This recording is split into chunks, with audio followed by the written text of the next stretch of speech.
Fala pessoal, tá no ar mais um episódio do podcast Control Alt Law, o melhor podcast de direito digital, segundo o Dr. Ives Gandra Martins. Pelo menos dentro dos nossos corações. Ele não conhece a gente ainda, mas o dia que conhecer, eu tenho certeza Que que ele ele vai vai gostar. dizer que é o melhor podcast de direito digital. Conosco aqui mais uma vez os professores Luiz Bino, Antony Gama e hoje a ilustre presença da professora Raíssa Pavon, que vai estar conversando conosco sobre uma questão problemática. Alguns episódios atrás, a gente falou de decisões bizarras do judiciário envolvendo direito digital. Agora tá na hora da gente descer um pouco além no pessoal do legislativo também. Legislativo também. E aí, pessoal, como é que vocês estão? Estamos aí, né? Vigilantes, como sempre, em cima dessas leis, decisões. Vamos trazer um pouco de luz sobre tudo isso. Conversando hoje aqui com a Raíssa também. Um prazer ter você conosco. Muito obrigado. Fala, Anthony, beleza? Cá estou mais um dia na nossa querida televisão. Raíssa, obrigado pelo convite, por estar conosco. Tema polêmico. Vamos ver quem vai brigar com o Bino hoje ou se vão brigar com o Chaya. O importante é ter essa interação que nós amamos. Raíssa, muito obrigado pelo convite e vamos causar a discórdia. Obrigada pelo convite. E pessoal, a Lu não tá presente, não é porque ela foi defenestrada, não, tá? Ela continua fazendo o curso dela. Muito provavelmente no próximo episódio já estaremos juntos e com novidades, tá? Então vocês podem ficar tranquilos. Na oportunidade, já nos segue nas nossas redes sociais, tá, gente? @contro_alt_law no YouTube e no Instagram.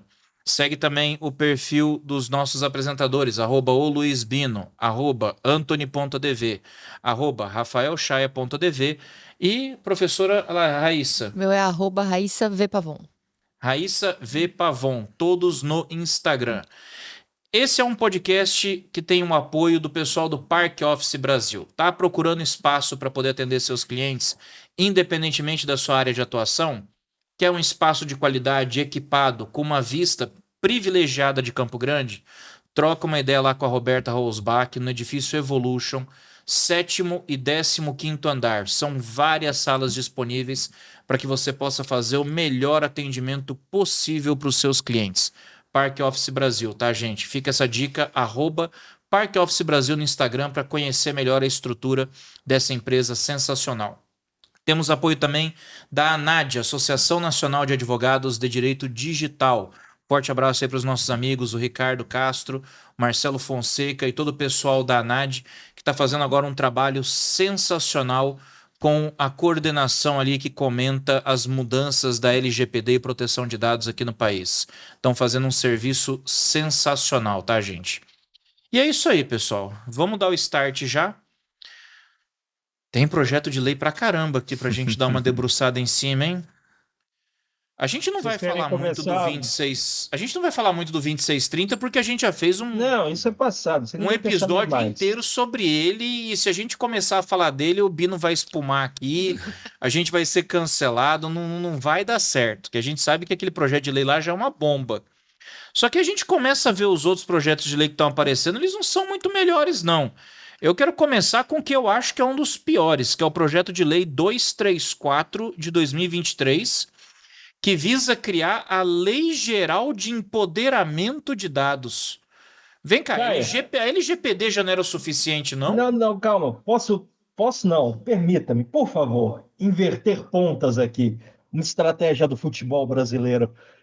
Eu quero fazer uma provocação para começar com outro projeto que ele é tão ruim, tão ruim, que eu preciso soltar isso no início. Você me Esse é permite? pior que esse?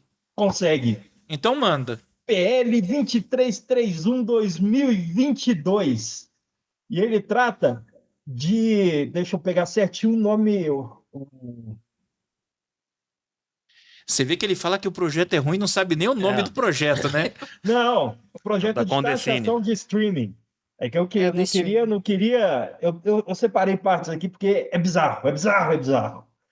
Ó, qual que é essa ideia do projeto de taxação de streaming? Primeiro vamos começar. Streaming, o que que nós temos aqui?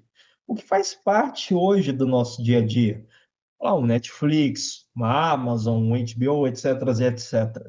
Ou seja, uma adequação ao novo serviço, ao novo produto que nós temos. E é aqui a parte que eu separei para vocês no projeto. Olha essa passagem na justificativa do projeto. É passada a hora de determinar que essas empresas invistam parte da receita oferida no Brasil na produção de conteúdo nacional. Gente, pelo amor de Deus, vamos manter o respeito aqui. Em primeiro lugar, vou até exemplificar o Netflix. Tem um excelente conteúdo, e até mesmo a Amazon, conteúdos nacionais. Agora, você obrigar uma empresa a nível global a moldar o conteúdo dela, faz soltar o conteúdo aqui, além de ter a taxação vinculando esse serviço de streaming ao cinema, cara, bizarro, ridículo. E aqui que é o dado que eu queria trazer para vocês. No site do Senado, tem aquela pesquisa, opine sobre a matéria.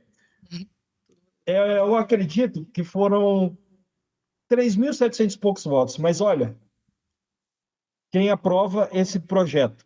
58 pessoas aprovam. 3.696 não aprovam. Gente, como você quer passar um projeto que... Olha o rancor da população por esse tema. E eu queria ouvir a opinião de vocês, porque percebam que eu já fiquei bem alterado aqui, bem E posso fazer uma indignado. observação rápida aqui, Anthony? Pode. Quando a gente começou a gravar, eram 3.665 não. Da hora que a gente começou a gravar até o início da sua fala, já foram mais 31 votos não. O pessoal já tá tendo hate ao vivo. Não, Ao isso vivo. aqui que eu acho mais bizarro. A Ancine já tinha algo nesse sentido, só que voltado para a produção cinematográfica. Eles já determinavam a obrigatoriedade do cinema passar uma quantidade de produções nacionais, etc e tal.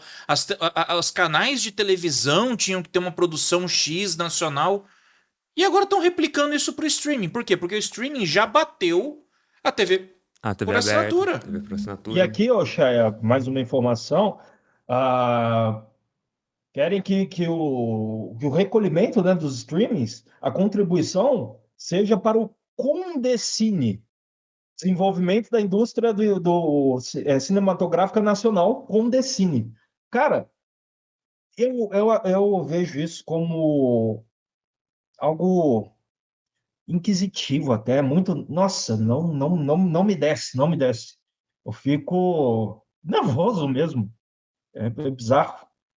Porque, cara, aquela história, se você permite que a pessoa tenha liberdade para fazer a sua produção, você vai ter produções de qualidade. Agora, quando você coloca isso como algo mandatório, tipo, eu tenho uma Exato. cota de produções que eu tenho que preencher. Cara, a qualidade vai pro ralo. Quer dizer, o cara vai meter qualquer tipo de produção só para poder bater a cota e ainda de algo que, na prática, a gente não sabe nem se vai ter público para consumir aquilo. E aqui interfere diretamente no livre mercado e na concorrência. Porque aqui vamos mais a fundo. Os streamings hoje já passaram por uma grande revolução entre eles mesmos. Quem fez essa grande revolução? A Disney Pixar. O que ocorreu? Antigamente, quando o Netflix dominava, ele praticamente tinha todos os títulos. E foram aparecendo outros streams. Paramount, HBO, Amazon. E o que a Disney fez com o Disney Plus? Ela pegou todos os títulos pertencentes a ela, vamos aqui no clássico, famosíssimo, os filmes da Disney Pixar, as animações, e trouxe para o seu próprio streaming. Falou, quer assistir Disney? É na Disney. Eu não vou passar para vocês minhas produções da Disney. Então, os streams começaram a investir muito, quem não tinha, em produções próprias. Pega ali 10 anos atrás, 10 anos ou 5 anos atrás, Netflix. O que havia produção própria do Netflix, ou famoso original da Amazon, e hoje em dia, praticamente você entra lá, tem muita coisa de qualidade. Netflix, Amazon, produções próprias. E as grandes, como por exemplo a HBO, também pegaram seus próprios filmes, a Paramount. Então, você vê que houve um grande movimento de mercado. Isso também influencia muito no movimento do cinema mundial. Aí vem um projeto de lei lindo, maravilhoso no Brasil para colocar, colocar algo, uma obrigatoriedade no meio disso tudo. Cara, o mercado não vai aceitar isso. É fora de. É desconexo com a realidade. Eu acho que tem um apelo, quando a gente fala desse PL específico, esse ponto que você levantou de tanto do apelo social que o PL traz, quando ele coloca, não, se a gente vai para a produção nacional, eu tenho como um desconto, né, de 50% nas tarifas que eu pagaria, e indiretamente não, vou estar fortalecendo a cultura nacional. Então, a gente tem eu acho que todos os PLs que a gente vai falar têm um apelo muito social, né? Então, não, eu quero fortalecer o interno. Só que essa sua fala sobre a concorrência, eu sempre penso sobre 3 pontos, quando a gente fala de direito digital e essas novas regulamentações que vêm a todo momento, como numa pressa de regular algo que não dá para ser regulado de forma muito rápida.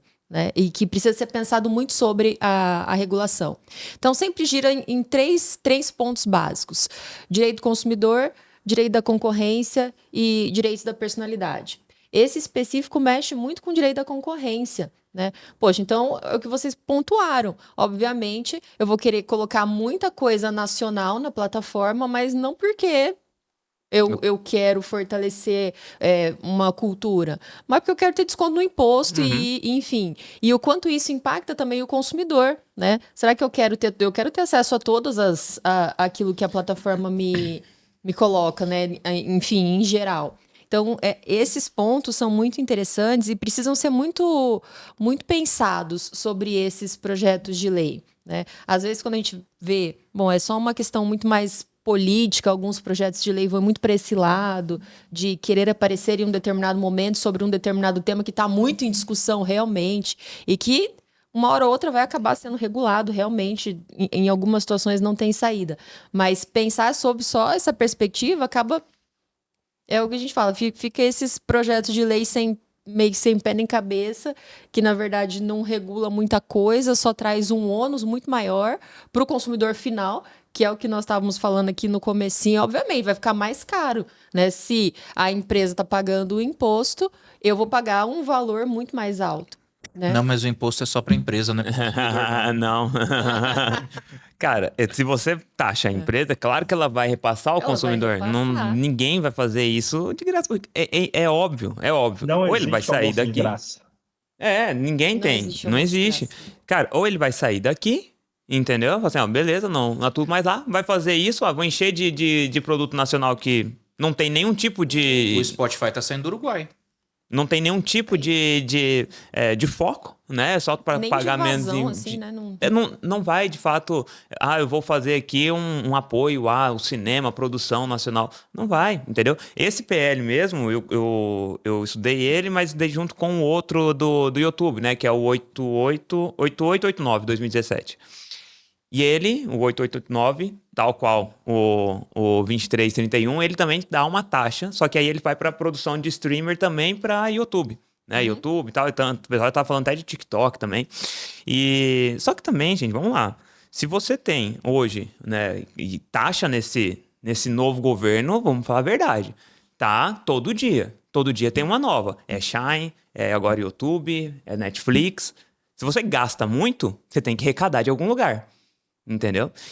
E agora vamos pensar no seguinte: se eu vou taxar hoje 4% em cima de YouTubers para poder fazer um apoio ao cinema nacional ou à produção nacional, pô, a gente já tá taxando o cara que faz o próprio cinema nacional, né? Hoje a produção do YouTube é gigantesca e a gente acompanha o quê? Nacional. Não acompanha internacional. É muito difícil a gente ficar acompanhando YouTubers internacionais, porque não é todo mundo que tem uma fluência em inglês para assistir ao vivo algo assim, uma produção.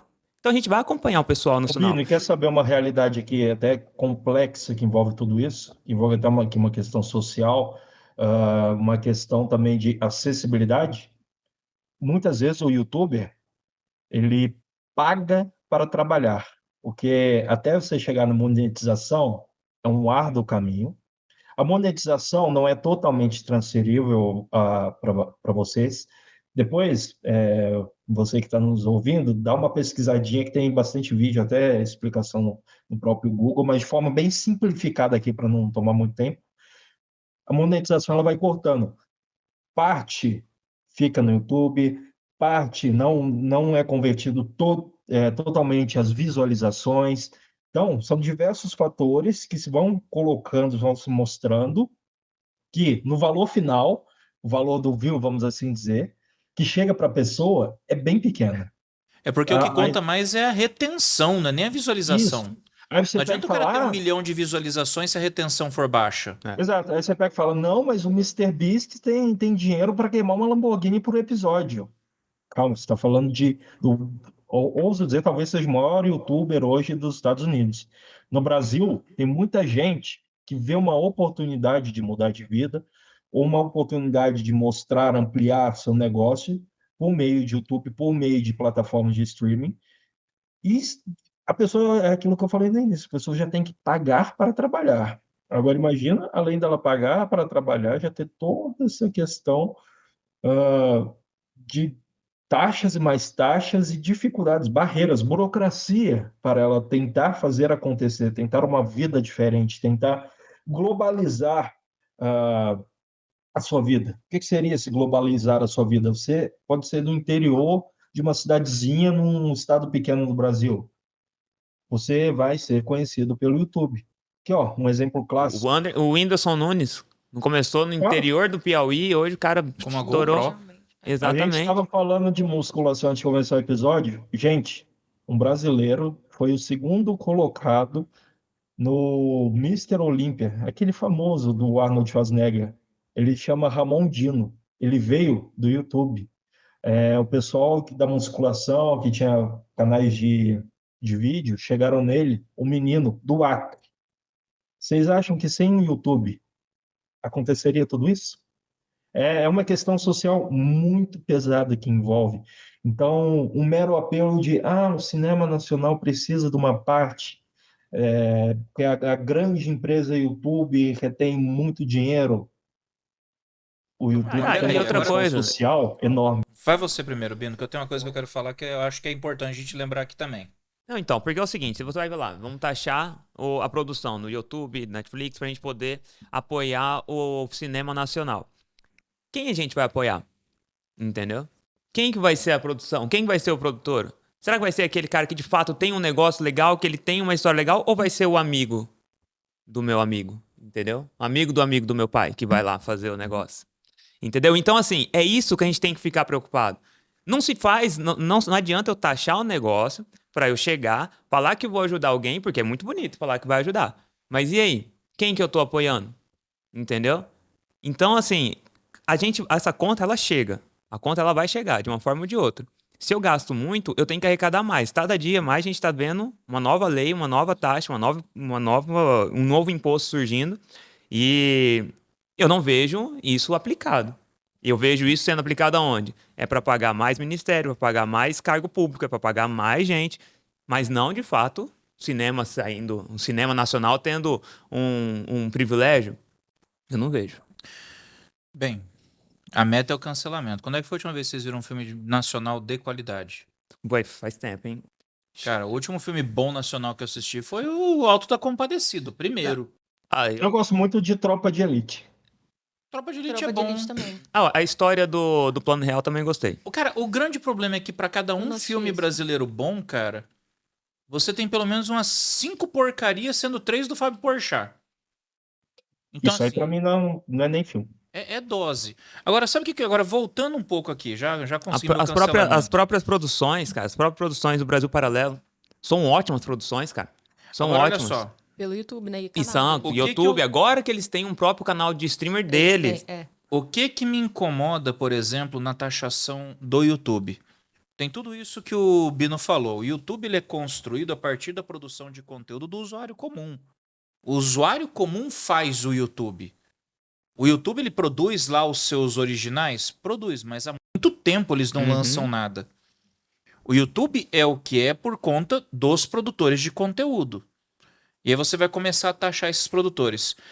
Eu acho que é um contrassenso absurdo, porque a gente parece que, né, que quem propôs isso não se lembra que no artigo 2º do Marco Civil da Internet, Lei 12.965, que é o que trata dos fundamentos para o uso da internet no Brasil, está lá escrito claramente que a internet ela precisa ser plural, diversa, aberta e colaborativa. Como é que eu vou Eu estimular digo um mais, Chay. Ah, Livre iniciativa, livre concorrência e a defesa do consumidor, perfeito. Livre que é iniciativa, até livre o que a concorrência e defesa do Raíssa consumidor, inciso 5. Quer dizer, comentou. você tem que ter um ambiente aberto, colaborativo, de livre concorrência, livre iniciativa. Eu preciso criar um ambiente que seja propício para o empreendedorismo, porque abrir um canal de YouTube hoje não é diversão. Se você quer ganhar dinheiro, é um empreendimento. Que você O paga cara, muito para poder ganhar alguma por coisa. trás da câmera, tem a produção. Tem o cara que tá filmando, tem o cara que vai editar, tem o cara que vai colocar os efeitos, tem o cara que vai fazer o impulsionamento. Tem toda uma equipe. Você pega um canal como, o MrBeast hoje é o maior youtuber americano, talvez. Pô, vai ver quantas dezenas de pessoas esse cara não emprega diretamente e quantas centenas provavelmente não estão empregadas indiretamente. E não tô nem considerando o fato de que o cara tem uma cadeia de hambúrgueres e uma fábrica de chocolate hoje, hein? Tô falando só de YouTube. Quer dizer, eu falo que o fundamento para o uso da internet hoje no Brasil é a abertura e a colaboração. E aí eu começo a criar um ambiente hostil e limitador. Porque se eu sou um novo youtuber e eu passo a descobrir que eu vou ter que pagar 4% da minha receita bruta, Uhum. não podemos ignorar esse detalhe. Porque não vai ter como você fazer manipulação depois para tentar sonegar. Vou emitir umas notas aqui, reduzir o valor da minha receita e pagar menos. Não. 4% da receita bruta. Se eu sou um cara que tô querendo começar no YouTube para ganhar dinheiro, filho, isso já é um balde de água fria. Porque hoje você tem que ter uma quantidade altíssima de visualização, uma retenção grande, para tirar lá o quê? Seus 10 mil, 15 mil, 20 mil por mês. É um É raro contrassenso, quem esse que você tira estava isso. falando, só para não perder o gancho, é um contrassenso porque toda a nossa, digamos, a nossa ordem econômica é firmada nesses princípios e o Marco Civil vai em consonância a ela. Então, assim, quando a gente fala de livre iniciativa, livre concorrência, defesa do consumidor, tá lá em cima também. Tá lá no artigo 5º, mas também tá na ordem econômica no 170. E a partir do momento da Constituição Federal, você vai criando barreiras, você vai meio que desconfigurando a nossa forma estatal, digamos, primária. Então a gente vai cada vez mais fechando mais, né? Então eu não quero mais que você cresça, que você vá, que você consiga, que você possa entrar, como eu sempre falo, você possa entrar nele, permanecer e sair quando quiser do mercado. E nele permanecer, nele crescer e fazer toda a sua história, que acontece com o YouTube, né? Foi o exemplo do Whindersson, ele é pequenininho e as coisas vão crescendo sem nenhuma barreira. Então, parece que muda muito essa ótica. Eu não quero que isso aconteça. Eu quero saber como que eu, Estado, vou ganhar com isso, porque eu tô vendo que eu não tô ganhando. Vendo que tem gente Como que assim, tá né? ganhando e eu não. A impressão que a gente tem é essa, né, cara? Pinta um ponto de iniciativa.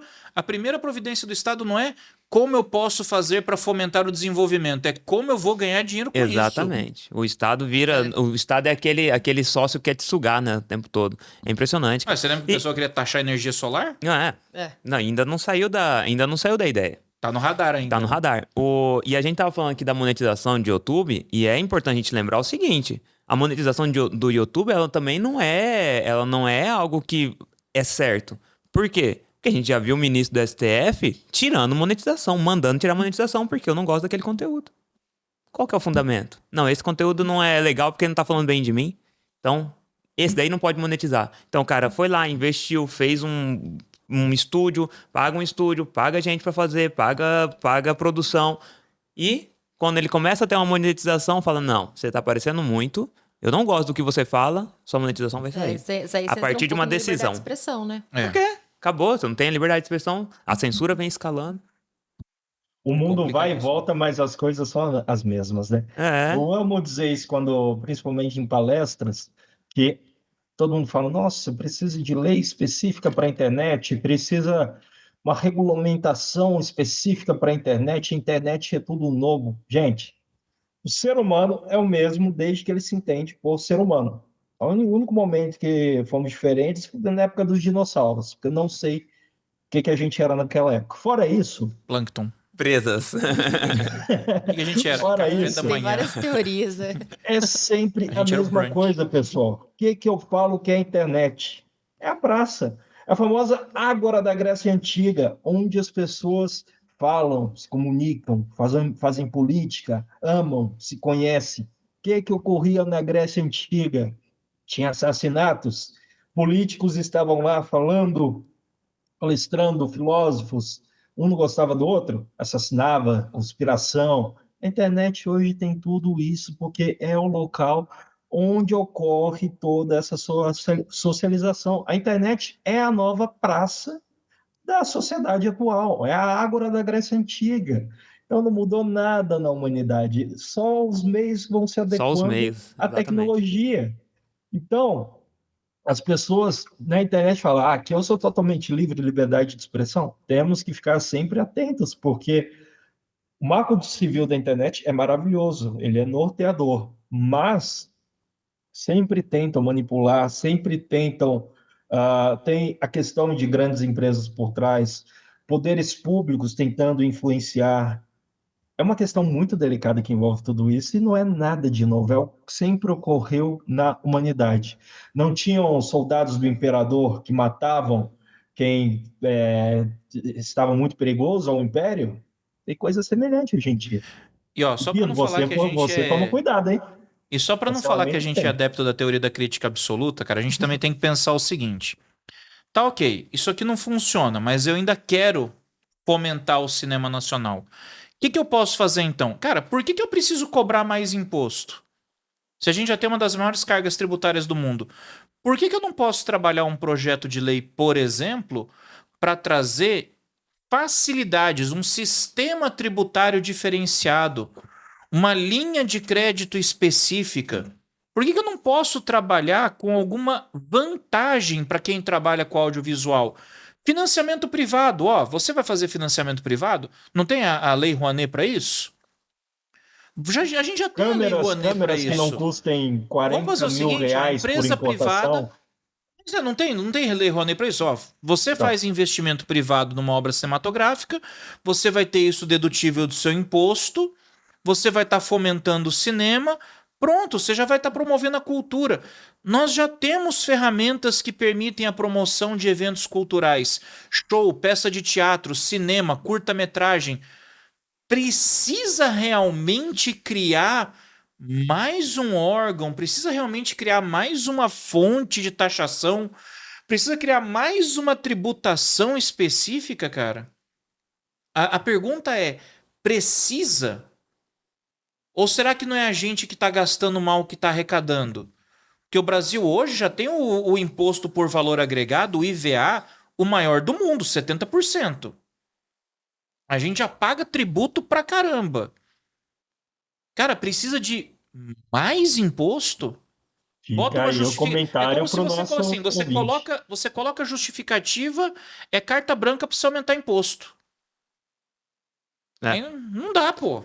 É muito imposto, surge mais imposto, é muita taxa surgindo, e aí vem com essa. Sempre tem uma desculpa, né? Fala, não, olha, o nosso objetivo é igual, vamos taxar a Shine, né? As compras de importação, porque nosso objetivo é valorizar o cara daqui. Só que o cara daqui, o pequeno, ele compra da Shine para poder revender aqui. Por quê? Ou ele não vai vender pela internet, ou vai vender, né, presencial, ou ainda a pessoa que vai comprar dele quer provar, não quer esperar chegar da China. Então, esse pequeno, ele não tá sendo ajudado, ele está sendo prejudicado. Eu estou ajudando quem? Eu estou ajudando Magazine Luiza, que é grande, eu estou ajudando Americanas, entendeu? Eu estou ajudando até mesmo a Havan, que é grande, que produz aqui, né? Mas não, o pequeno ele vai continuar se ferrando. Ou seja, o que eu faço? Eu continuo mantendo aquele cara que estava tentando empreender. Falo, não, você não pode empreender. Você não vai conseguir. Eu vou atrapalhar você a empreender. Então o Estado hoje ele não está ajudando. Sabe? E a gente vê o quê? Tudo isso indo para um lugar sem fim. O impacto disso aqui que eu vejo é que vai reduzir os repasses dos valores dos YouTubers, vai ao mesmo tempo desestimular quem quer continuar investindo em produção de conteúdo para o YouTube. E no caso do streaming, o efeito óbvio vai aumentar o preço. Vai. Ou seja, tudo vai sobrar para o usuário no final. Uhum. Porque o objetivo, na verdade, é só arrecadar mais, né? Todos esses outros objetivos que a gente coloca, ou que o projeto de lei coloca, são só pontos que constam ali, mas o objetivo eu quero arrecadar. Eu vi que ali tinha uma receita muito grande que o Estado não estava alcançando e eu preciso alcançá-la. Mas assim, quando a gente pega uma intenção não, eu quero realmente fortalecer um determinado setor da economia ou fortalecer um determinado setor social, é o que o Chay pontuou. Outras coisas precisam ser feitas. Uhum. Não é a taxação que vai fazer com que essas áreas sejam devidamente estimuladas ou, enfim, né, cresçam cada vez mais. Talvez até se pensar muito antes, investimento em educação, capacitação, tudo isso gera fortalecimento de uma cultura, né? Ou se a gente pegar dentro da indústria cinematográfica, eu preciso capacitar pessoas, as pessoas precisam ter acesso à capacitação para chegar, enfim. Então, acho que tem muita coisa antes que não só a tributação, né, que poderiam ser levadas em consideração e não foram. A galera vai muito naquela linha do tipo, outros pagam imposto, por que você não tá pagando? E aí bota o imposto. Não é melhor você diminuir o imposto de quem tá pagando? Porque, pô, isso tá na justificativa do projeto, eles nem disfarçam. Eles colocam lá, a Netflix sozinha tem 19 milhões de assinantes. E a TV a cabo, a TV paga, que recolhe muito mais obrigações tributárias, tem 14,7 milhões. Quer dizer, a Netflix já ultrapassou a TV por assinatura no Brasil em quase 5 milhões. E aí os caras falam, a TV por assinatura paga imposto, por que a Netflix não vai pagar? Então agora vai pagar. E Peraí. indiretamente é pago. Na verdade, paga Lógico que imposto. paga. Até pra estar aqui tem pago. Tem que emitir nota, um monte de coisa. A gente paga imposto. Quer dizer, o negócio é, eu vou taxar isso daqui. Só É para ter um igual a representante situação- no Brasil já está pagando. É, exato. É igual a situação do carro elétrico. Carro elétrico paga menos imposto que o carro a combustão. Então agora vai ter que pagar imposto igual o carro a combustão. Pô, peraí. Por que não diminui o valor do imposto do carro a combustão? Por que não barateia o carro a combustão ao invés de encarecer o elétrico? Aí a gente fica pagando aí saveiro tampa de marmita, que é plástico para todo lado. Não 120 tem mil reais. rádio, não tem roda, não tem painel, não tem não tem nada. Não tem nada. É plástico, lisa, sem opção. 119 mil reais. Cara, é fora da Se você realidade. morasse nos Estados Unidos, isso aí poderia ser um Corvette. Mas tudo bem. Cara, eu fico muito preocupado com esse tipo de situação quando falamos de excesso de taxação, excesso de impostos, excesso de arrecadação do Estado, porque é perigoso até mesmo estar tratando, claro, teoricamente, né, de uma cortina de fumaça, mas no seguinte sentido: vamos recolher uma quantidade absurda de dinheiro, está resolvido esse problema, próxima pauta. Saúde. Vamos recolher uma quantidade absurda de dinheiro para a saúde, está resolvido. Educação, mesma coisa. E chega na hora H, passam-se 1, 2, 3, 4 anos, serviços, saúde, educação, cinema, está tudo igual. E onde foi parar todo esse dinheiro recolhido? Isso é muito grave, isso fere a transparência, isso fere a essência do poder público. Então, é uma questão muito perigosa, né? Que nós, como cidadãos, temos que estar sempre atentos e vigilantes. Não só o Batman, nós também temos. Bem, vamos voltar para aquele meu ponto original agora? Vamos, mas eu não falei, eu não estava certo que Tava, é pior. eu tinha algo pior, algo mais cabreiro e Tenso. cabuloso para Grave. Mas iniciar. assim, eu tenho minhas dúvidas se chega a ser pior, porque eu acho que essa lei já de empoderamento de dados é tão ruim quanto, viu? Vamos ver Porque agora. não só, assim, eu vou ser bem sincero, ela vem para querer remunerar os usuários pelos dados que são disponibilizados, criados em espaços virtuais, como marketplace e redes sociais. Então, se alguém quiser ter acesso aos seus dados, vai ter que remunerar os seus dados. Só que, cara, tem tanta coisa que pode dar errado aqui. E pior, é um projeto de lei que, se você pega para ler, ele bagunça a Lei Geral de Proteção de Dados. Porque Esse é o melhor. ele cria uns conceitos que mistura conceitos da LGPD. LGPD é clara, por exemplo, em separar dado pessoal de dado pessoal sensível. Dado pessoal, dados de identificação, nome, RG, CPF, endereço, etc.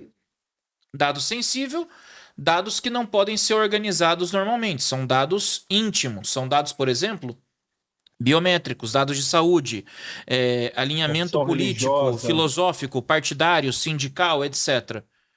Aí vem essa Lei Geral de Empoderamento de Dados e fala que agora tem uma outra categoria, que são os dados pessoais privados. E aí os dados pessoais privados têm características tanto de dado pessoal quanto de dado sensível.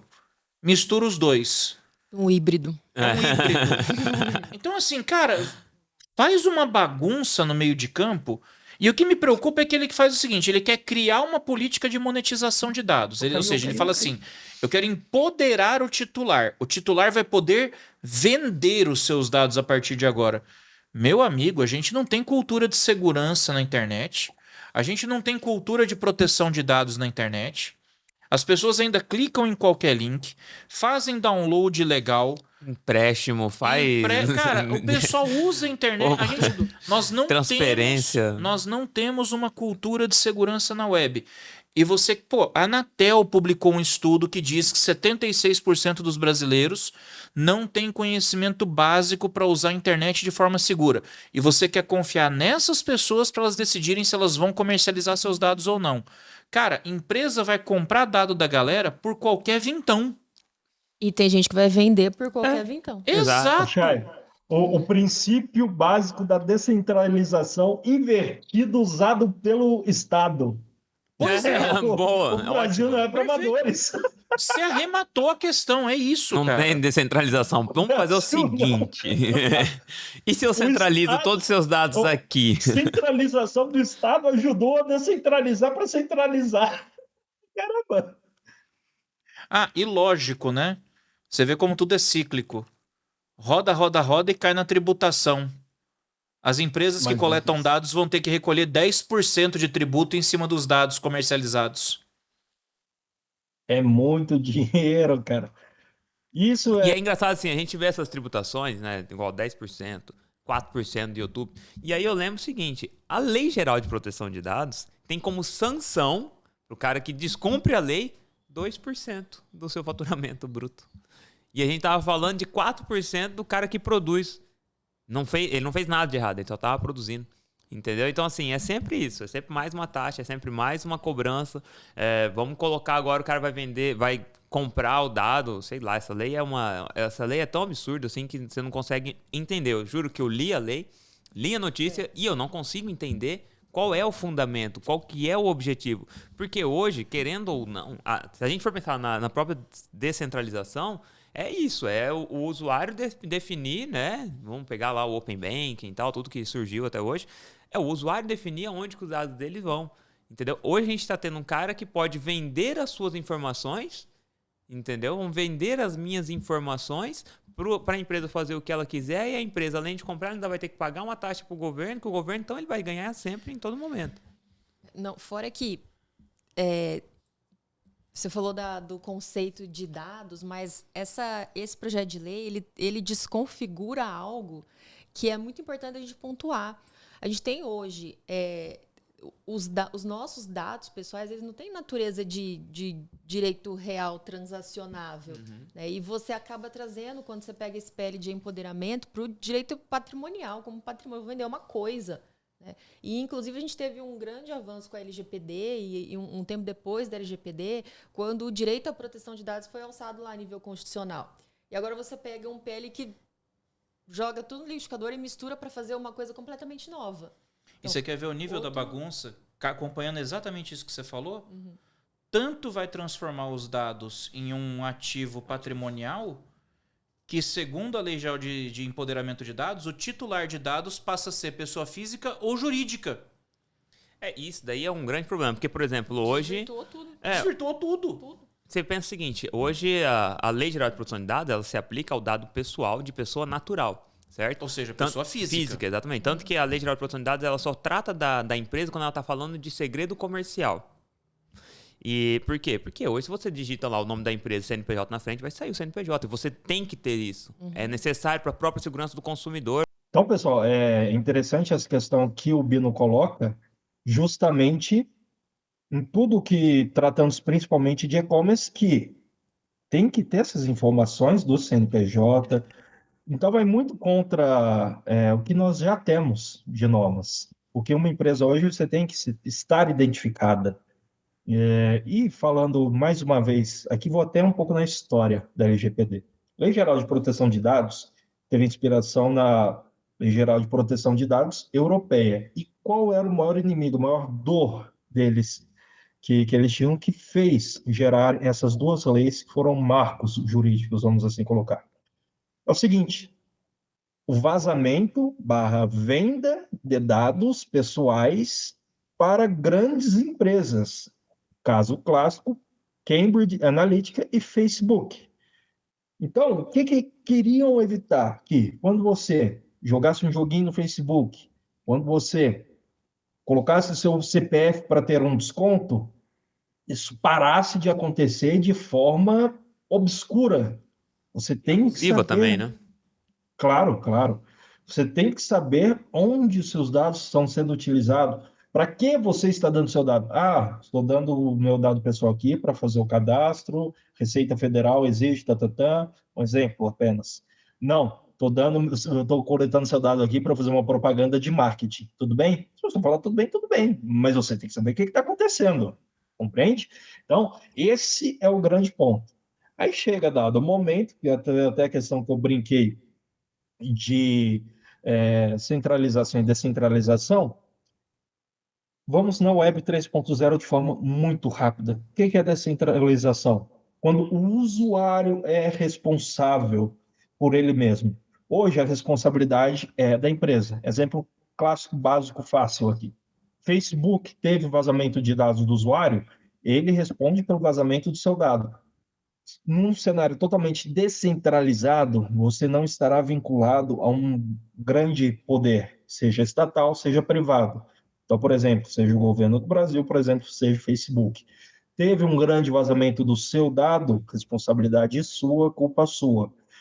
Qual foi a grande barreira para até mesmo muitos projetos descentralizados, projetos vinculados a, por exemplo, metaverso, tecnologia blockchain?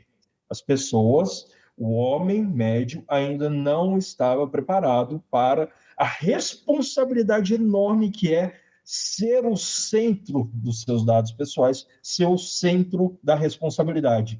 Nós precisamos, em dado momento, sim, seja da centralização do governo ou de uma grande empresa, para manter as coisas levemente no trilho. Então, tendo em vista que não chegamos nesse ponto de o ser humano não está pronto para ser o centro da sua responsabilidade, vem um projeto que fala: ah, não, você pode vender, responsabilidade sua, se vira aí, vende como quiser, faz o que quiser.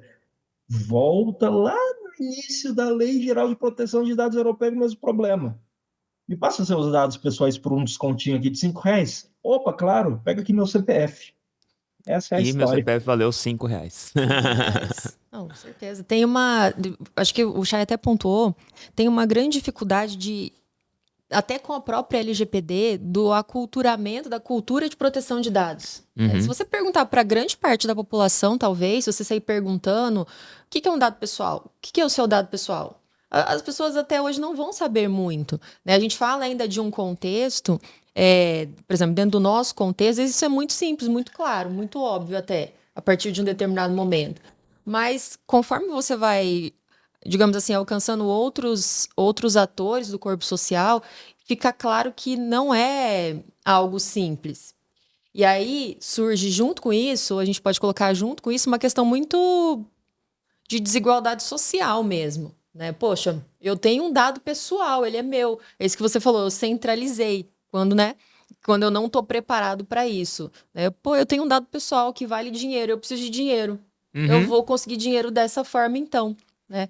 Então, isso acaba gerando um completo contrassenso desse projeto de lei. Sim, eu acho que tem tudo para dar errado, na verdade. Para ele não conseguir, de fato, se firmar. Obviamente que vai ter que chegar um momento em que dados pessoais precisam ser olhados, talvez, de uma forma um pouco mais profunda, porque eles realmente valem, né? Só que, para a gente chegar numa regulação suficiente e que tenha força de regulação mesmo, não só uma lei que existe não vai servir para muita coisa, né? Então, aquela lei que de fato tem uma força, muita coisa para trás precisa ser pontuada, né? Outras coisas precisam ser reguladas ainda. A LGPD ainda precisa se fortalecer bastante. A gente tem uma Autoridade Nacional de Proteção de Dados que ainda está se fortalecendo, que ainda vem lutando muito para se Ela é nova, ela é recente, né? Então não tem como, digamos assim, passar a carroça na frente dos bois que vai dar errado. Não vai surtir o efeito esperado. Então, assim, a gente precisa caminhar devagar. Pois é, eu gosto de comparar a LGPD muito com o Código de Defesa do Consumidor.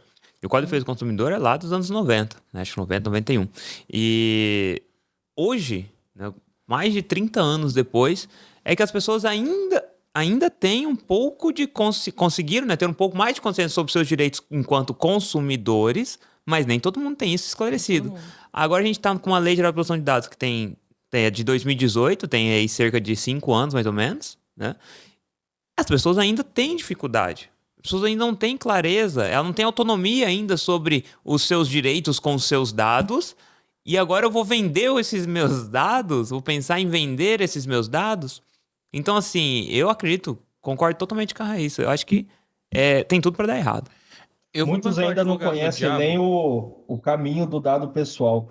Do momento que você, numa maquininha de cartão, coloca seu CPF, até onde vai esse CPF, por quantas empresas passam, Pois é. por quantas plataformas passam. Às vezes esse seu CPF aí, quando você chegar em casa, entrar num site, tiver um bloquinho lá com uma propaganda, é esse seu CPF que fez isso. Então, a pessoa não tem nem noção desse caminho. Você sabe que esse era um ponto também, né? Monetização de dados, mas hoje todo mundo tem nossos dados. Eu só quero bancar o advogado do diabo aqui. Tem um aspecto que eu acho que poderia ser bem explorado disso aqui, mas não dessa forma. Poderia ser explorado de uma forma específica ou nas discussões relacionadas à regulação de IA no Brasil.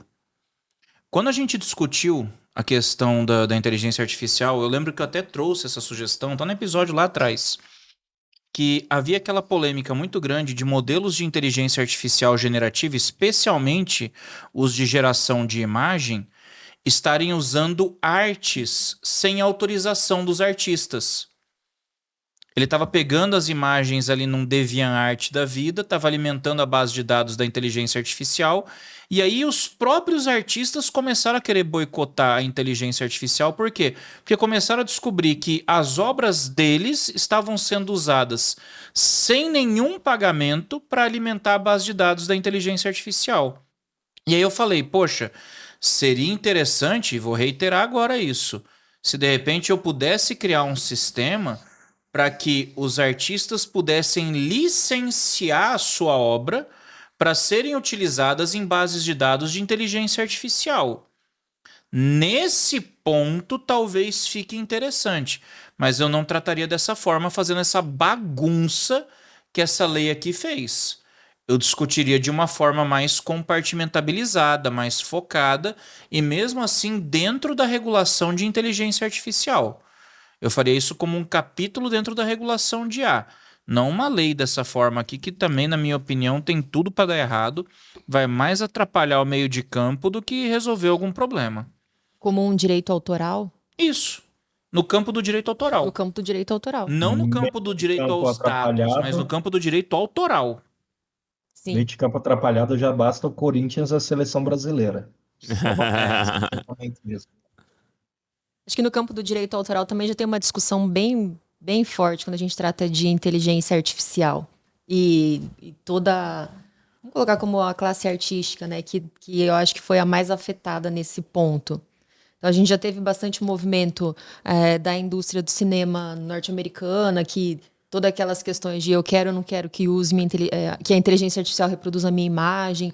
Mas essa é uma ideia bem legal de se discutir, né? De pensar, né? De fato. Foi a primeira grande greve de Hollywood e que acabou tem 2 semanas. Recentíssimo. A gente está gravando esse episódio hoje no dia 25 de novembro. Tem 2 semanas no máximo que acabou a greve. Ou seja, foi uma greve que durou meses por causa desse uso inadequado da inteligência artificial para captura de voz e imagem das pessoas. E os estúdios não desistiram ainda não, viu? Não. Estão preparando uma contraproposta. Eles estão querendo usar de qualquer forma. Gente, a gente tem tempo para discutir mais um projeto de lei ainda. que é o 4.173. Esse aqui eu acho um projeto burro. Eu não acho tão grave. É um projeto burro, eu não acho tão Mais grave. do que o de empoderamento? Não, assim, é A um gente projeto... meteu o pau em todo o projeto até agora, o cara vem no último e fala, "Não, esse aqui é burro." burro. Sabe por que eu digo que é um projeto burro? Porque é o seguinte, é o projeto de lei 4.173. Ele tá querendo fazer o quê? Ele quer criar um imposto de 15% sobre ganhos com criptomoedas no exterior. Tá, é burro. Então, olha assim, é burro.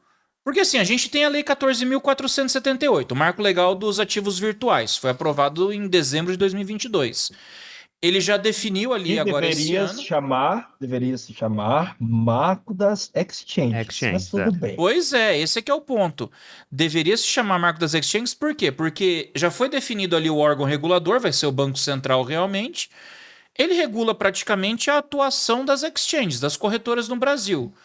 E já foi deixado claro que o Banco Central vai ter uma comunicação direta com essas corretoras para incidência de tributação, imposto de renda, etc e tal.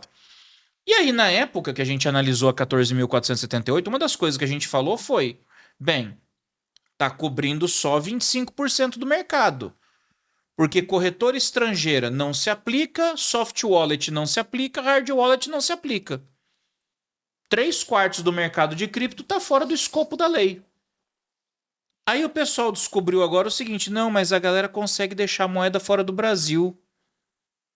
Aquela facilidade que o Anthony sempre Nos trouxe. mostrou, né? Sempre nos trouxe aqui. Ah, eu consigo transferir dinheiro para fora com facilidade. Pois é, alguém assistiu o episódio e agora tá querendo taxar os ganhos de cripto no exterior. Por que que eu digo que é um projeto burro? Cara, primeiro porque você vai ter que criar, toda uma dinâmica, uma logística de comunicação do Banco Central com corretoras de diferentes países. E diferentes países não têm a mesma relação que o Brasil tem com as suas corretoras. Porque nós Claro. temos uma legislação específica de criptoativos. Vários países não têm. Eu sei que Portugal tem, eu sei que Estados Unidos tem, eu sei que Brasil tem. Mas, por exemplo, Indonésia não tem. Pega uma Rússia da vida, Rússia tem Rússia não tem. grandes corretoras, tem muito mercado cripto. Não vai ter nem comunicação, eles vão pegar, opa, beleza, daqui a 30 anos a gente te envia um documento. Pois é, tipo, eu vou oficiar a Indonésia, eu vou oficiar a Rússia. Ó, eu quero saber se o Anthony tem criptomoeda aí com vocês. Anthony quem? O cara não vai ter obrigação nenhuma de informar. E outra, é o tipo de projeto que cai completamente na inabilidade de produção de efeitos se o cara trabalhar com uma MetaMask da vida, se o cara usar uma hard wallet, uma soft wallet, acabou. Acabou. Tirou o intermediário, meu amigo, tirou a exchange da jogada. Quem que vai sonhar que você tem um ativo virtual? Quer dizer, isso aqui pegou outros 25% do mercado. Tem 50% do mercado que tá fora ainda. Mas esse aí pegou 25% do mercado numa carroça e tirou as rodinhas da carroça. Porque, Pois é. cara, é muito complicado, não temos essa comunicação a nível global hoje. Vamos até tentar falar um pouco mais sério aqui, porque parece piada. Mas qual que é, até o que eu sempre falo também, o principal motivo, principal funcionalidade de transações via blockchain? Passar rápido para qualquer local, sem barreiras, sem fronteiras. Já existe uma taxa paga aos mineradores, que são quem faz essas transações, as famosas fees que a gente paga lá. Mas você tentar regularizar, tentar seguir, taxar, muito complicado, porque aqui você vai depender muito da pessoa. Vamos supor, vamos colocar o Shay aqui como exemplo. O Shay tem 0,02 bitcoins aqui no Brasil, um Bitcoin na Indonésia e uma hard wallet dele que ele colocou embaixo do trono dele com 5 Bitcoins. Ele nunca vai falar desses 5 Bitcoins para ninguém. É complicada a situação. É porque essa discussão, quando a gente fala de tributação e renda, é uma discussão que, no contexto atual de economia digital, interconexão muito rápida, né? Hoje eu posso trabalhar aqui, ou eu posso trabalhar daqui de Campo Grande para uma empresa lá nos Estados Unidos, enfim, mudou-se muito a configuração daquilo que existia quando a gente começou, ou quando começou a existir a questão de tributação sobre a renda. Hoje a renda é muito diferente, posso receber de várias formas, ou a base de cálculo da renda hoje é muito diferente. Então, você sempre percebe, por esses projetos de lei, que a intenção é utilizar uma solução que não se adequa mais ao contexto. E por isso que não tem eficácia nenhuma esses projetos de lei. Então, assim, talvez precisasse se pensar em como o direito vai acompanhar essas alterações e em como o próprio Estado vai se reformular para acompanhar essas novas alterações. Porque a gente sabe que o Estado não produz nada, ele só arrecada, ele precisa arrecadar de alguma forma. A gente não tem a perspectiva de um Estado completamente ausente, né? Uma ausência de Estado por completo. Mas como que o Estado se posiciona nessa nova conjuntura?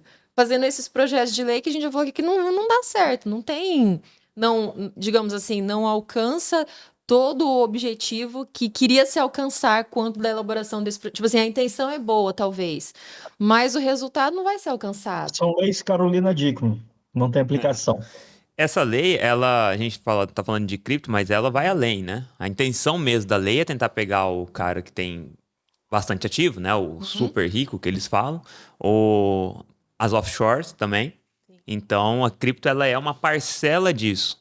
Né? Hoje, é claro, você coloca tudo em hard wallet, beleza. Mas, cara, isso é, mais uma vez, é tentativa, que a Raiz falou perfeitamente, o Estado não produz, né? O Estado até poderia tentar produzir alguma coisa para, né, ser, de fato, um ente produtor de algo, mas não. Hoje a gente tá vendo o quê? O Estado hoje, ele tá tendo um déficit, não tá tendo superávit de nada, tá cada dia mais tentando criar um novo imposto, uma nova taxa, agora vamos fazer offshore, vamos buscar vamos buscar do pequeno ao grande, a gente vai colocar taxa em todo mundo, vamos meter imposto em todo mundo, entendeu?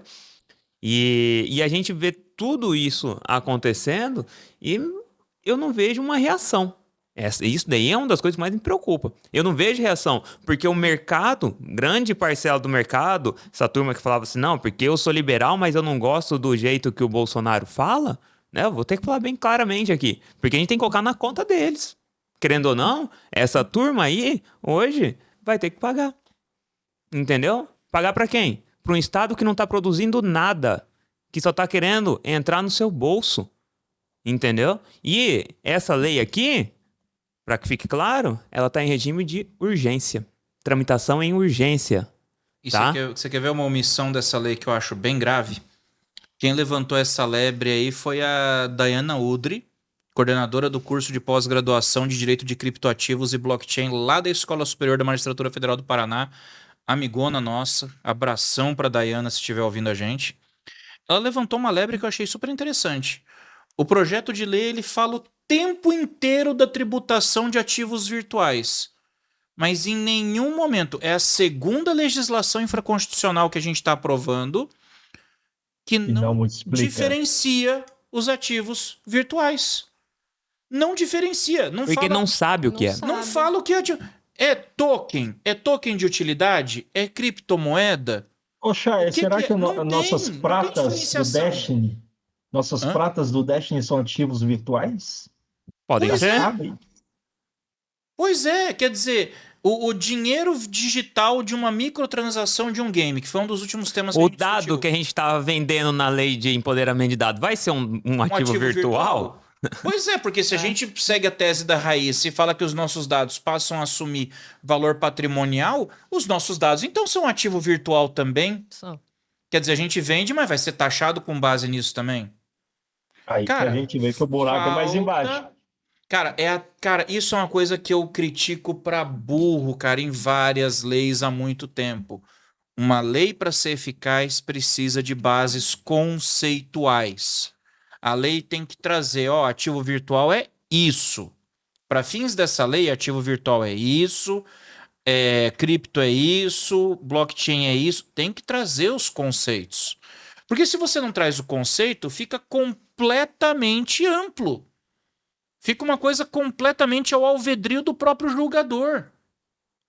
E os caras não trazem o básico, que é conceituar o ativo virtual. Pois é. E aí, pessoal, assim, a gente fica vendido, né? Mas a gente tá fazendo a nossa parte. A gente Eu fica acredito. vendido, porque a gente nota uma série de legislações que poderiam estar aperfeiçoando, e agora eu vou pegar gancho numa coisa que a Raíssa falou. Que a Raíssa falou, pô, mas o pessoal parece que não entende como é que funciona, o pessoal não entende como é que é a dinâmica, não sabe o que é. Cara, é o que eu falo, é um dos artigos mais importantes do Marco Civil da Internet e, ao mesmo tempo, é um dos artigos mais ignorados do Marco Civil da Internet. O artigo 6º, que é o artigo que fala que, para a interpretação dessa lei, você precisa levar em consideração os usos, os costumes e a cultura da internet. Ou seja, se o próprio Marco Civil fala que para interpretar o Marco Civil você tem que entender como raios a internet funciona, cara, poder legislativo, pelo amor de Deus, você quer legislar sobre a internet? Vai procurar entender como a internet funciona. Para de enxergar somente como uma fonte infinita de renda. Porque, caramba, nós discutimos 3 projetos de lei que trazem diferentes impactos no mercado digital e que, no final das contas, o objetivo é a mesma coisa. Arrecadar. Imposto. É Arrecada. inacreditável, velho.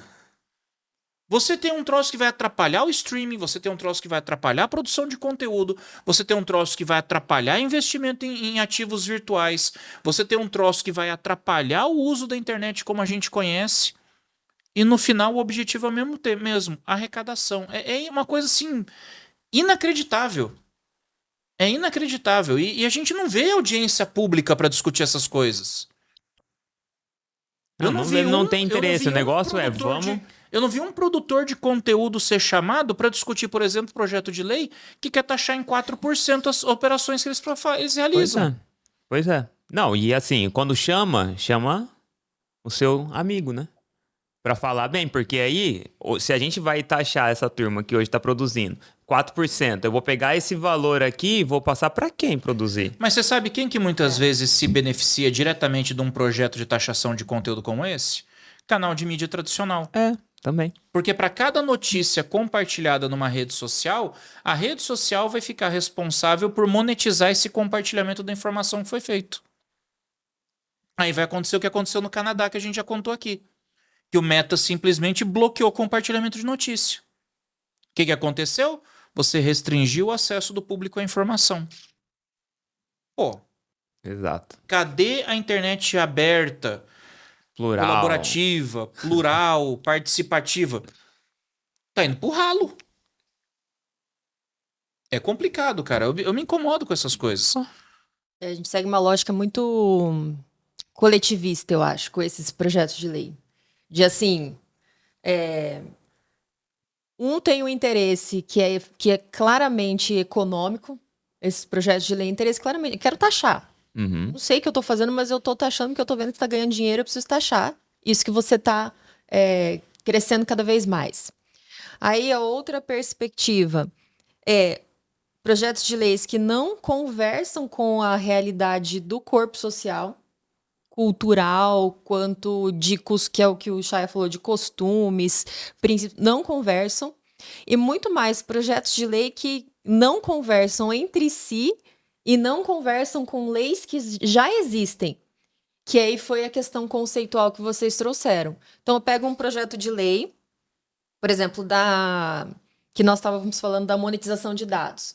Um projeto de lei que parece que a LGPD nunca existiu. Uhum. Conceitos completamente novos. Então, assim, qual é o sentido? Nenhum.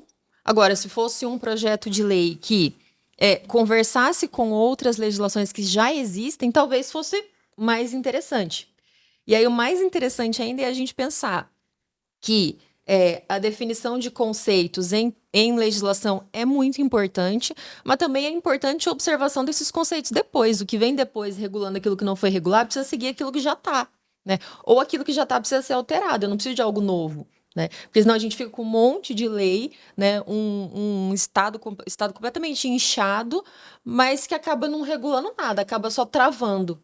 travando o desenvolvimento, travando o meu acesso à informação, né? Cada vez mais reduzindo a livre iniciativa, sufocando a livre iniciativa e tem gente assim que tá completamente aleatória esse cenário, que tá assim, nossa, então meus dados vão valer, que bom, meus dados vão valer.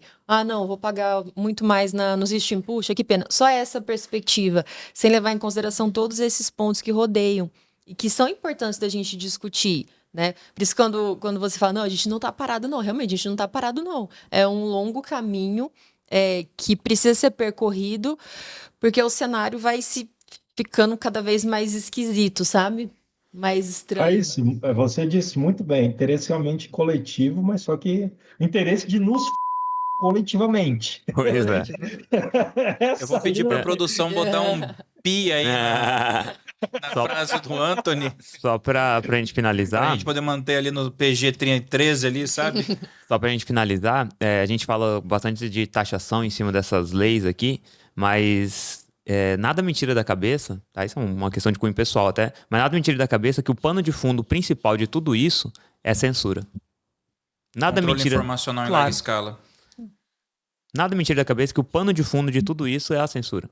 É o coletivismo que eu pontuei. Esse coletivismo, você já leu a Ayn Rand? Já, Sim. Revolta de esse, Atlas. é esse coletivismo que cada vez mais acaba se fazendo presente de forma bem sutil, de ações bem sutis que falam, não, então agora a gente só vai para a indústria nacional Uhum. de cinema. É óbvio que a gente só vai para a indústria nacional, porque eu tenho 50% de desconto, vou falar bem informalmente. Eu tenho 50% de desconto se eu assim fizer. Né? Mas e eu que vou receber essa informação? Como que eu fico? Né? Ou como eu sou moldada dessa forma? Porque isso daí a gente quase tem uma modulagem de comportamento, né? No plano de fundo. O que eu assisto, o que eu faço, o que eu posso, o que eu não posso. Então esse é um ponto bem interessante que você levanta. Bem, são muitos projetos de lei, a gente poderia ficar aqui mais uma hora ainda. Tem um projeto de lei também que, para mim é simbolismo penal puro, que querem agora, estão apresentando um projeto de lei para criminalizar quem faz deep nudes. Sendo que você já tem artigo 241C do ECA, já tem o 216B do Código Penal, que já trazem sanções para isso. Não, mas vamos colocar uma pena de 10 anos. Legal, fazer montagem vai ser mais grave do que matar uma pessoa. Então, assim, é muita coisa assim, você não vai chegar no autor, é simbolismo penal puro, é só pra pessoa falar, viu, estamos combatendo a ação. Mas é uma Carolina Dickmann 2.0, não vai produzir efeito nenhum. Tem o 2630, que é o projeto de lei lá da transparência e liberdade da web, que a gente fez um episódio inteiro sobre ele. É que agora eles estão tentando fatiar pra passar. Estão mas não- tentando fatiar. É uma coisa que eu particularmente acho uma abominação aquele projeto. Tem problemas estruturais nele terríveis. Mas eu acho assim, o ponto principal que a gente tem que bater aqui hoje nesse episódio e que a gente precisa falar para as pessoas é: gente, participem do processo legislativo. Tentem entender o que os seus representantes estão oferecendo como projeto de lei e veja como os seus representantes estão participando das discussões desses projetos de lei. Porque são projetos de lei que não levam em consideração aquela cybercultura lá do Pierre Levy, sabe? Não estão levando em consideração a mudança de paradigma da transformação digital. São projetos de lei que a gente nota que estão batendo em instrumentos antigos, estão batendo em ferramentas judiciais arcaicas para tentar resolver novas questões. Eles não querem pensar fora da caixa, eles não querem criar algo novo. Eles querem trabalhar com conceitos velhos para poder regular coisas novas. Como se a tecnologia pudesse se conformar ao direito. Quando, na verdade, o pessoal esquece que o direito é uma construção social aplicada. É ele que se conforma à sociedade. Sim. E a gente parece estar indo na contramão quando a gente nota uns projetos de lei como esse. É tudo querendo vir de cima pra baixo. Exato. Considerações finais, então, pessoal. Começar com a nossa convidada, né? Por razões óbvias. Do seu fechamento, eu lembrei de uma frase que é muito interessante, que diz o seguinte, que o homem cria a ferramenta, mas a ferramenta recria o homem. Isso é muito interessante quando a gente fala de direito enquanto fato social e tudo mais, mas isso é algo muito mais presente hoje nesse contexto de economia digital, transformação digital, o comportamento é moldado. Se o comportamento é moldado, o direito vai ter que também dar uma solução diferente. Não buscar com aquilo que ele já tem, moldar um negócio que é completamente novo. Então, como considerações finais, também reitero aí o que o Chay apontou, para que a gente possa cada vez mais se inteirar desses novos assuntos, se interessar por esses novos assuntos, interpretar esses novos assuntos é importante também. Cada vez mais essa participação, esse aculturamento faz com que a gente possa se incluir, ou que todos nós possamos se incluir nessa nova realidade. Porque senão a gente vai ficando cada vez mais no escanteio, né? Como só um agente passivo recebendo tudo que vem sem saber o que está acontecendo, sem saber o que eu posso, o que eu não posso, quais as oportunidades que eu tenho, né? E quais os pontos ainda em branco que eu preciso lutar por, que sejam regulados, que sejam discutidos ou mais posso. Então, termino com essa frase em específico. É muito importante. O que o Chay trouxe também da gente participar mais, cara, isso é sensacional. A gente precisa estar no meio, a gente precisa, de fato, entender aquilo. E hoje eu vejo que vem surgindo uma consciência na turma sobre essa necessidade de se impor também, de buscar o conhecimento.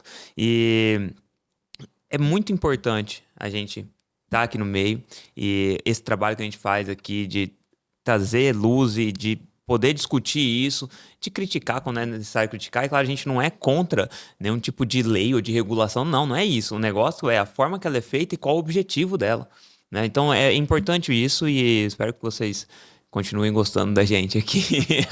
De você, esse episódio, com certeza, você vai tomar ofensas carinhosas do amor, Luz Bino, melhor dizendo. Pessoal, mas é isso, não somos contra imposto, contra Estado, contra taxação, contra regulamentação, de forma alguma. Tudo deve existir, mas de forma coesa, de forma equilibrada, de forma transparente. Porque o ativismo judicial, até vou além do que o Chay estava falando do penal, o ativismo judicial, o ativismo legislativo também é perigoso. Você tentar colocar projetos com vontades que não sejam vontades inerentes ao seu cargo também é perigoso. São muitas questões. Então, o que você, ouvinte, pode fazer? A mensagem do Chay é perfeita. Estude a respeito do projeto, veja o que a pessoa que você votou está fazendo, como ela vota, participe de projetos. Essa é a nossa função. Aquele votinho que eu falei no começo ali do 3.000 votos não, 50 votos sim, aquilo tem um peso, aquilo tem uma demonstração, aquilo é um indicador. Então, você que está nos ouvindo, entre no site do Senado, entre nos sites do governo, participe do processo legislativo. Isso é muito importante. Eu citei a Ágora da Grécia. A população participava lá quando o político falava. Vamos participar agora também. E outra coisa, viu, pessoal? Não precisa tomar tudo isso que a gente fala como uma verdade absoluta. Aqui nós estamos colocando o nosso ponto de vista sobre esses projetos de lei. Tome-os como provocações, no mínimo como provocações. Toma como um pontapé para uma reflexão. E se for provocar alguém, provoca o Bino. Exato. Sabe por quê? Porque uma coisa que a gente nota é que tem muita opinião na internet e as pessoas simplesmente replicam aquela opinião. Ah, fulano falou que é bom, então é bom. Não, a gente precisa saber pensar fora da caixa. Vocês não precisam acreditar em nada do que eu falei, ou do que o Bino falou, que o Anthony falou. Construa a sua própria opinião, mas tome o que a gente falou no episódio de hoje como uma provocação, como uma reflexão. Porque legislação, o poder legiferante, ele demanda técnica. Ele demanda técnica. Você tem que saber escrever uma lei. Você tem que saber enxergar o objeto da lei. E a lei precisa ter uma finalidade social. Ela tem que atender ao interesse coletivo. Sim. Se eu tenho projetos de lei que atendem tão somente ao interesse arrecadatório, então, peraí, será que esse legislador tá dedicando um minutinho do dia dele para pensar nos efeitos secundários que esse projeto de lei pode trazer para o mercado? A gente não pode esquecer, por exemplo, que nós já vimos efeitos no Canadá, já vimos efeitos nos Estados Unidos, já vimos efeitos na Europa. Quando a Europa, por exemplo, com o Regulamento Geral de Proteção de Dados, quis endurecer muito a questão da coleta de dados, o Meta chegou a levantar a mão e falar assim, ó, o negócio é o seguinte, se começar muito, eu levanto o acampamento e vou embora. Não tem nada que segure a empresa para funcionar no mercado brasileiro. A gente comentou Exato. hoje, o Spotify levantou o acampamento e foi embora do Uruguai. Uhum. Quer dizer, se eu começar a pesar a mão e criar um ambiente que seja hostil, por que eu vou empreender? Mesmo que eu mantenha quem está aqui, eu posso estar fechando porta para outras empresas que poderiam vir para cá. Então a gente deixa de ter um ecossistema rico no ambiente digital por questões que são mal pensadas na hora de você tentar regular alguma coisa. Tem que ter regulação? A gente pensa que tem, mas uma regulação inteligente. Uma regulação mínima. Eu defendo muito o modelo da autorregulação regulada. Os marcos. Você faz um marco regulatório. Marco legal das startups. Marco civil da internet. O marco legal dos ativos virtuais. A base da base da base. E deixa que o mercado segue o seu rumo. Só que isso é discussão para um outro episódio. Gente, vamos agradecer demais a presença de vocês. Um agradecimento especial à professora Raíssa, que pôde estar aqui conosco. Tá? E não deixa de seguir a gente nas redes sociais, tá, gente? @control_out_law no Instagram e no YouTube. Segue a gente no YouTube, porque no YouTube tem cortes exclusivos que não saem no Instagram. E lá no YouTube a galera faz o hate no Bino de qualidade. Vocês podem acompanhar lá, é muito bom, tá? No Instagram YouTube eu posso falar palavrão. E lá no Instagram vocês também têm conteúdos exclusivos, frases do episódio, a gente monta sempre o glossário do episódio com os conceitos principais que foram discutidos, que o objetivo do podcast é esse, pessoal, é fomentar a cultura do direito digital para vocês, tá bom? Pessoal, muito obrigado pela audiência de vocês, fiquem com Deus, até a próxima e fui!